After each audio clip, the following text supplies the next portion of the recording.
Yet another worrying development in defence contracts in Australia. You'll recall last year concerns over Chinese-made cameras, CCTV, in a number of our government buildings, and also that fallout from Chinese-made drones found in use right across the government.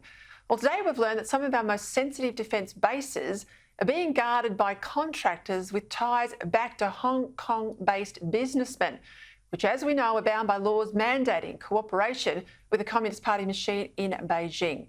Now, the company in question, Wilson Security, currently provides security to military bases in Perth, including where will soon base nuclear submarines, defence assets in Darwin, even the Defence Department's own Canberra headquarters. Joining me now to discuss this and more, Shadow Home Affairs Minister James Patterson.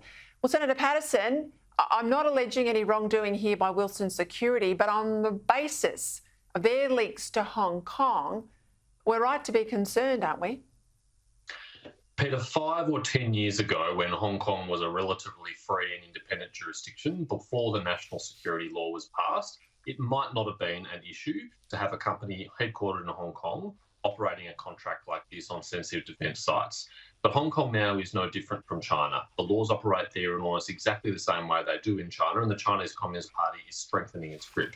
And that means that every business that's based there is effectively dependent on the whims of the Chinese Communist Party and has to follow their orders. And that does increase this risk. So as you say, if the Defence Department and the Albanese government got the drones wrong, got the CCTV cameras wrong, got the solar panels wrong, got the social media applications wrong, I'm not confident, but left to their own devices, they would get this right.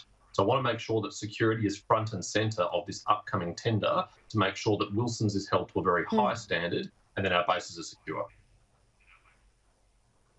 What about this announcement today by the government of the Medihair hacker? The hack, of course, 2022. We know he is a Russian hacker. The government have slapped him with sanctions. Sure, that's perhaps a good thing, but Richard Marles made a whole lot out of this announcement today, but the experts that I listened to not long after his interview said, look, good and well he's been named, but these sanctions are not going to make much difference. How do we counter this in the future? It's certainly better than nothing, Peter, but it should have been done some time ago. In fact, I've been calling for them to do exactly this since November 2022, and a whole raft of agencies, including the AFP, DFAT and the Australian Signals Directorate, have provided the necessary advice for this months and months ago. It's not clear what's taking so long. But you're right, in isolation, this is not going to solve the problem. What would have been better if we were networked with our allies, where the United States, Canada, the European Union, UK and others joined us in these sanctions, so that this person wasn't just prevented from coming to our country and putting his assets in our banks, but he couldn't travel anywhere in the world. And when the world starts to get a lot smaller for you and a lot less friendly, that might lead you to think twice about engaging in this activity.